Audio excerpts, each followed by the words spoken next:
எவ்வளவு கிளைக்கதைகள், எவ்வளவு பாத்திரங்கள், எவ்வளவு பெருசு, அதை என்னால புரிஞ்சுக்க முடியல அப்படின்னு சொன்னவங்களுக்கு கண்ணதாசன் கவலையே படாதீங்க.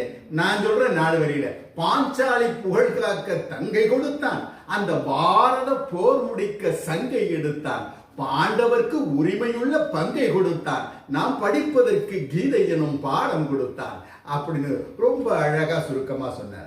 அதே மாதிரி இங்க சீதையினுடைய உடல் அழகை கொஞ்சம் தேவைக்கு அதிகமான கவர்ச்சி காட்டி அசிங்கமா வர்ணிச்சிட்டாரு கம்பர் அப்படின்னு சொல்லி கம்பர் ரசம் அப்படின்னு பேரறிஞர் அண்ணா எழுதியிருந்த ஒரு நூல்.